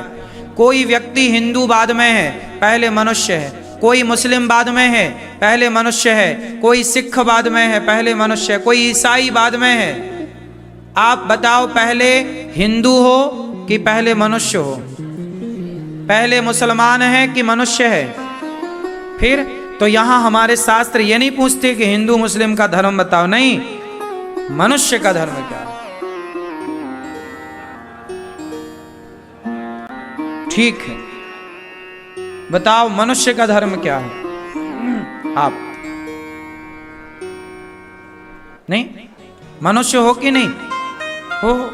मनुष्य हूं पर मनुष्य का धर्म नहीं जानता। मैया बताओ। सब बैठो बेटा, तुम खड़े क्यों हो? मैया ठीक, ये मैया खड़ी हैं। आओ बैठ के बताओ मेरी माँ। ठीक है, ठीक है, बैठ जाओ। सही है। मनुष्य का धर्म है परहित करना। 3 परिभाषाएं हैं विशेष। परहित, परोपकार, सेवा, मानव जाति की सेवा। हम जब भोजन कराएंगे तो ये देख कर नहीं कराएंगे कि तुम हिंदू हो, तुम मुस्लिम हो, तुम सिख हो, तुम ईसाई हो। भाई जो भूखा है, हम धर्म कहता है सबका पेट भरना धर्म है, चाहे कोई हो। सर्वे भवन्तु सुखिनः। इसलिए हमारे सनातन में क्या है? सब सुखी रहें। हम ये नहीं कहते केवल हिंदू सुखी रहे, नहीं, सर्वे सब सुखी रहे। तो धर्म है सेवा करना। मनुष्य का दूसरा धर्म है सत्य बोलना। धर्म न दूसर सत्य समाना। मनुष्य का तीसरा धर्म है दया। धर्म का मूल है दया ही धर्म है। मनुष्य का धर्म क्या है? अपने माता पिता की सेवा करना, अपने राष्ट्र की सेवा करना, सदा ईमानदारी से जीवन जीना। दया ऐसी हो कि हम चींटी को मारना भी पाप समझते हैं।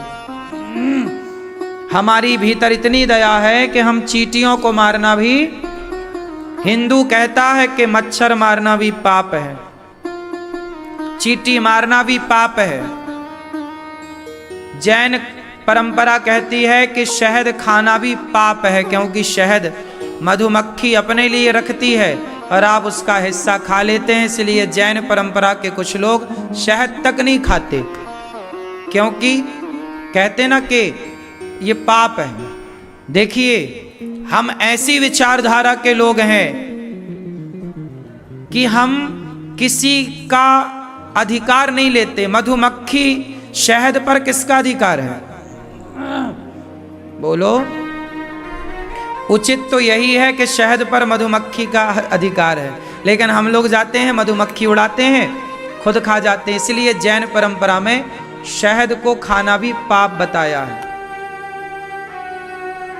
देखिए, इतना ऊंचा है ज्ञान कि आप दूसरे का हक ना खाएं। देखिए जरा, ये पाप है। हम सनातनी मच्छर मारने को पाप कहते हैं, चींटी मारने को पाप कहते हैं, और दूसरे लोग बकरा काटने को पुण्य समझते हैं। ये अंतर है साहब सनातन में और अन्य में। वो बकरा काटते हैं और कहते हैं ये हमारा धर्म है। हम कहते हैं चींटी को मारना पाप है, और वो कह रहे हैं कि बकरे को काटना पुण्य है। ये अंतर है। हम अहिंसा के पुजारी हैं। अहिंसा ही परमो धर्म। अहिंसावादी होना चाहिए, पर कायर नहीं होना चाहिए। हम चींटी नहीं मारते, इसका मतलब ये नहीं है कि तुम आओ हमारी बहन बेटियों को छेड़ो तो हम तुम्हें मारेंगे नहीं। नहीं, तुम्हारी नानी याद दिला देंगे।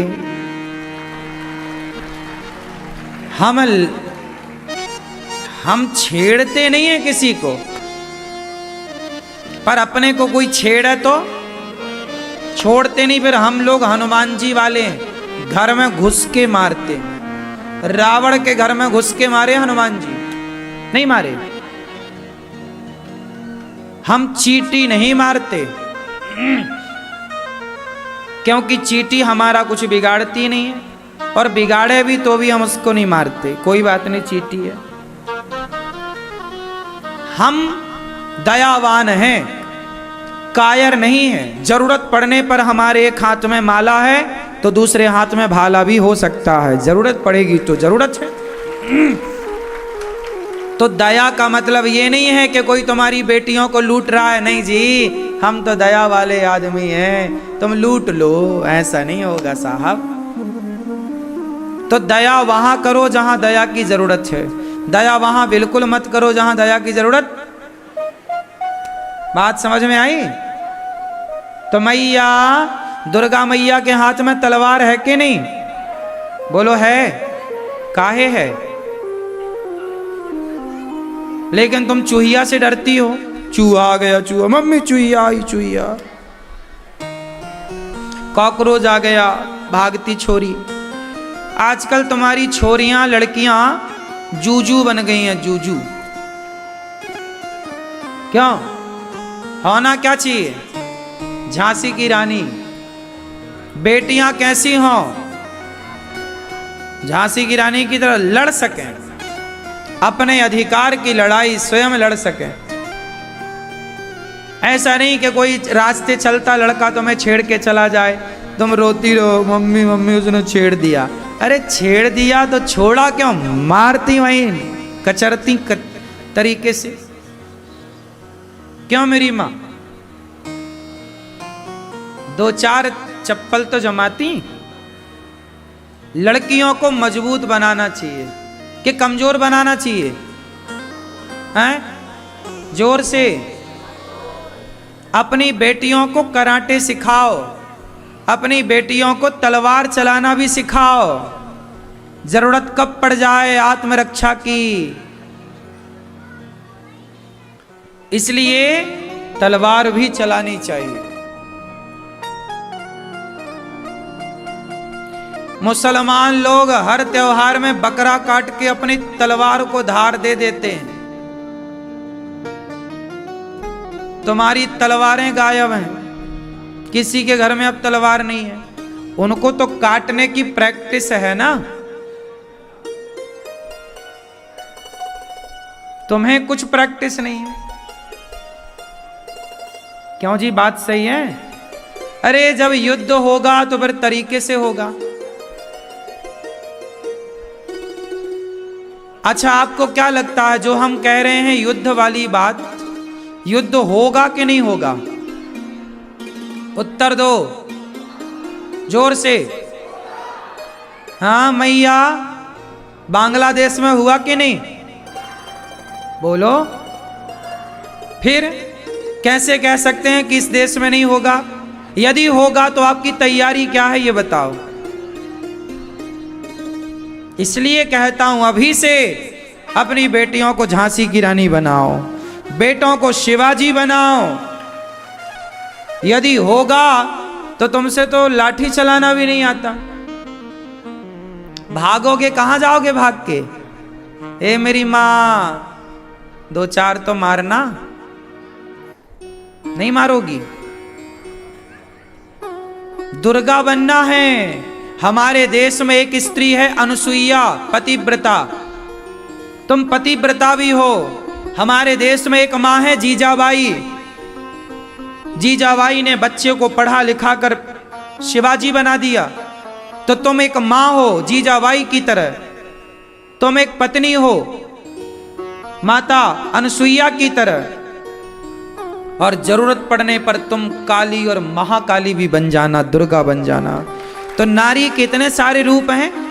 जहां जरूरत पड़ेगी जीजाबाई की, तुम जीजाबाई बन के अपने बच्चों को लाड़ प्यार करके पढ़ा लिखा के काबिल बनाओगी। जहां जरूरत पड़ेगी तुम पतिव्रता बन करके,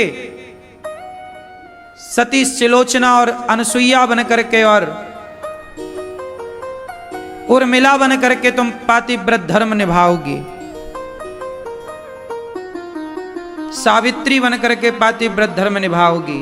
और जरूरत पड़ने पर दुर्गा बनना ही पड़ता है मेरी मां। हम तो आपको केवल प्रार्थना कर रहे हैं, जाग जाओ।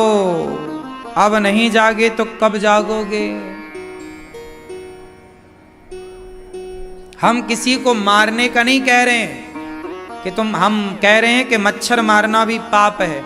मत मारो चींटी को, मत मारो किसी पशु और पक्षी को। लेकिन कोई तुम्हें आंख उठाकर देखे, तुम्हारे घर में घुस के तुम्हें छेड़ना चाहे, तब की तैयारी का बोल रहा हूं मैं। क्यों? सही है? क्या सही है? तलवार अलवार चलाना जानते हो? नहीं जानते। मनुष्य का धर्म, भगवान के अवतार 24 हैं। कितने अवतार हैं? पहला अवतार सनकादि, सनक, सनंदन, सनातन, सनत कुमार। दूसरा बाराह, तीसरा नारद जी, नर नारायण। चौथा, पांचवा कपिल देव जी। छठवा दत्तात्रेय जी, दत्तात्रेय जी। सातवां यज्ञ भगवान। आठवें ऋषभ देव जी। ऋषभ देव जी से ही हमारे भगवान जो ऋषभ देव जी हैं आठवें, वही जैन परंपरा में पहले तीर्थंकर हैं। हाँ या ना? जैन परंपरा के पहले तीर्थंकर 24 तीर्थंकर हैं। उनमें पहले कौन है? भगवान ऋषभ देव जी। तो जिन्हें हम भगवान कहते हैं उन्हें ही जैन लोग भगवान कहते हैं। तो हमारे और आपके विचार एक हो गए, मतलब हम और आप एक हैं। जिस परमात्मा की हम उपासना करते हैं उसी परमात्मा की आप उपासना करते हैं। उपासना के तरीके अलग अलग हैं। वरना भगवान तो एक ही। हमारे भगवान के 9वां अवतार है पृथु, 10वां अवतार है मत्स्य, 11वां कच्छप, 12वां धनवंतरी, 13वां मोहिनी, 14वां नरसिंह, 15वें अवतार वामन, 16वें परशुराम जी, 17वें व्यास जी, 18वें राम जी, 19वें बलराम जी, 20वें कृष्ण, 21वें बुद्धावतार, 22वें हरि अवतार, 23वें हंस अवतार और 24वें अवतार होगा कल्कि अवतार। संबल ग्राम में विष्णु यश नाम के ब्राह्मण के घर कल्कि भगवान का अवतार हुआ नहीं, होने वाला। ये भगवान के 24 अवतार हैं। प्रत्येक अवतार के पीछे एक न एक कारण था कि ये अवतार क्यों हुआ, ये अवतार क्यों हुआ, ये अवतार क्यों हुआ। अब भगवान व्यास जी ने 17 पुराण लिखे पर शांति नहीं मिली 17 पुराण लिखने के बाद। तब नारद जी ने कहा मैं दासी पुत्र था, भागवत की कृपा, संतों की कृपा से मैं ब्रह्मा पुत्र बना, आप भागवत जी की रचना कीजिए। और व्यास जी ने भागवत जी की रचना की। भागवत जी की रचना महाभारत के युद्ध से हुई। महाभारत का युद्ध हुआ। महाभारत का क्या हुआ? युद्ध हुआ। युद्ध क्यों होता है बताओ? लड़ाई होने के कारण क्या है? हाँ क्या? लड्डू कौन बोल रहा है? लड़ाई होने का कारण लड्डू थोड़ी है। क्यों? महाभारत मतलब लड़ाइयां क्यों होती हैं? आपकी भी पड़ोसी से, परिवार से लड़ाई होने की वजह क्या है? लड़ाई झगड़े की जड़ कितनी? क्यों? झगड़े की जड़, झगड़े की जड़, झगड़े की जड़ 3। झगड़े की जड़, बोलो झगड़े की जड़। मैया क्या बोलती तू? झगड़े की जड़ 3। जड़ मतलब मूर्खता, जड़ जोरू और जमीन। झगड़े की जड़, झगड़े की जड़, जड़ जड़ मतलब अज्ञान, मूर्खता। झगड़े क्यों होते हैं? मूर्खता के कारण। सामने वाला समझ ही नहीं रहा, हम समझा गुजरे हैं। मूर्ख, मूर्ख आदमी होगा तो झगड़ा होगा, मनमाना। तो झगड़े की जड़ 3। जड़ या तो आप मूर्ख हैं, जड़ जोरू या तो स्त्री के कारण झगड़ा है, बोलो हाँ। या फिर जमीन, जमीन मतलब बंटवारा, खेती बाड़ी, घर मकान, दुकान, प्रॉपर्टी। ये झगड़े की जड़। इसलिए कहता हूं मूर्ख ना रहो। जड़, जड़ जो झगड़ा कर रहे हैं। अब देखो कई बार कुछ लोग यहीं बैठे बैठे झगड़ा कर लेते हैं। कौन लोग हैं ये? समझदार होते तो झगड़ा काहे को करते? थोड़ा तुम खिसक जाते, थोड़ा वो खिसक जाए, झगड़ा नहीं नहीं मैं तो यहीं हूं, तो वो उसके गोद में बैठा के उसने मारा एक धक्का, लो तू मैं तू चल। कई बार बैठने उठने के चक्कर में झगड़ा, कई बार जरा धक्का लग गया किसी का किसी को, अरे देख के नहीं चलता, फूटी तेरी आंखें, अरे ऐसा बोल रहा, मारूं तेरे को। झगड़ा अज्ञान, मूर्खता। इसलिए कहता हूं संसार मूर्ख बना है, आप मत बनिए। झगड़ा कहीं हो रहा है तो वहां खड़े भी मत होइए। और कोई आपको गाली दे रहा है, कोई आपको कुछ बोल रहा है तो सुनिए मत, चले जाइए। कहां मुंह लगना? कुछ लोग ना चाहते हैं कि आप उनसे लड़ें। आपको देखेंगे आप अच्छे घर के हैं तो वो आपको बार बार उंगली करेंगे, हमसे लड़ें, ताकि वो बताएं देखो जी हमको ऐसा कह रहे हैं, लड़ रहे हैं। क्योंकि छोटे को कोई नहीं देखता, बड़े को सब देखते हैं। यदि आज मैं किसी से बात करने लग जाऊं, लड़ने लग जाऊं, तो 4 लोग अपना मोबाइल चालू करके वीडियो बनाने लग जाएंगे। और वो क्या गलती कर रहा है सामने वाला, वो क्या कह रहा है, वो बात कोई ना सुनेगा। अनिरुद्धाचार्य ने क्या कह दिया, क्या डांट दिया, क्यों कह दिया, उसको लोग सुनेंगे। बोलो हाँ। इसलिए सिद्धांत है कि जहां कोई आपको कुछ कह रहा है, लड़ रहा है, कुत्ता भौंक रहा है, तो क्या आप भी कुत्ता बन के भौंकने लग जाओगे? इसलिए आपने हमें देखा होगा, कोई हमें कितनी भी गालियां दे, कोई हमें कितना भी कुछ कहे, हम पलट के जवाब नहीं देते। क्यों? तुम मूर्ख हो तो हम थोड़ी मूर्ख बनेंगे तुम्हारी तरह। क्यों? तुम्हारी तरह यदि हम बन गए तो फिर तुम में और हम में अंतर क्या रहेगा? कुत्ता हमें देख के भौंके और हमने भी कुत्ते को देख के भौंका, तो फिर कुत्ते में और हम में अंतर क्या रहा? इसलिए कहता हूं, क्षमा बड़न को चाहिए। भगवान नारायण को एक लात मारा था, किसने? क्यों? भगवान श्रीमन नारायण को एक लात मारी छाती पर, किसने मारी थी? किसने? भृगु ऋषि ने। किसने मारी? भृगु ऋषि ने एक लात मारी भगवान श्रीमन नारायण की छाती पर। लात मार दिया भगवान को, बैकुंठ में जाके घर में घुस के। भगवान ने क्या किया? बोलो, क्या किया भगवान ने? अब ये बताओ, भगवान भृगु के साथ क्या नहीं कर सकते थे? उल्टा लटका देते। लेकिन नहीं, भगवान समझ गए ना, आपने लात मारी तो चरण पकड़कर भृगु जी के भगवान सहलाने लगे। महाराज, हमारी छाती बड़ी कठोर थी, आपके चरण बड़े कोमल हैं, कहीं आपके पांव में चोट तो नहीं लग गई? देखो जरा, भृगु जी चरणों में गिर पड़े, प्रभु क्षमा कर दो। आपका ऐसा स्वभाव होगा मैंने सोचा नहीं था कि लात मारने वाले से आप पूछ रहे हैं कि चोट तो नहीं लगी।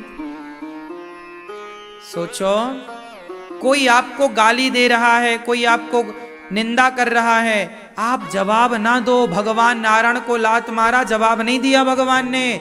इन कथाओं से सीखते काहे नहीं हो? जवाब वैसा ना हो जैसा आपने अपराध किया है। भाई, आपने किया अपनी समझ से, आपने हमें लात मारा तो हम भी आपको लात मारेंगे क्या? नहीं भाई, आपने हमें लात मारा, ये आपकी शिक्षा, आपकी समझ, आपके संस्कार हैं। अब बदले में हम आपको क्या देंगे वो हमारे संस्कारों पर निर्भर करता है।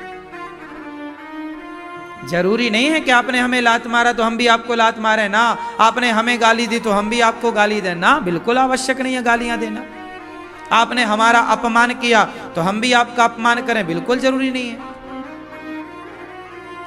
आप ऐसा जवाब दो कि वो अपमान, वो गाली देने वाला भी आपके जवाब से पानी पानी हो जाए कि भाई मैंने इसे ऐसा क्यों कह दिया, ऐसा क्यों कर दिया। आपकी सरलता, आपकी सहजता लात मारने वाले का भी दिल जीत ले, ऐसा स्वभाव आपका होना चाहिए। क्यों मेरी मां? किसी किसी का स्वभाव बहुत अच्छा होता नहीं होता, एकदम हंसमुख प्रसन्न चित्त। वो कुछ लोग ऐसे होते हैं ना जिनका स्वभाव सबको खींच लेता है, और कुछ लोग होते हैं ऐसे स्वभाव के जो बिल्कुल कर्कश होता है, कर्कश, बड़ा कठोर, गलत। इसलिए मैं आपसे कहूं, अपने बच्चों का ऐसा स्वभाव आपका हो कि आप बिल्कुल सरल स्वभाव के हों, सहज हों। ऐसे ही आपके बच्चे हों, सरल सहज।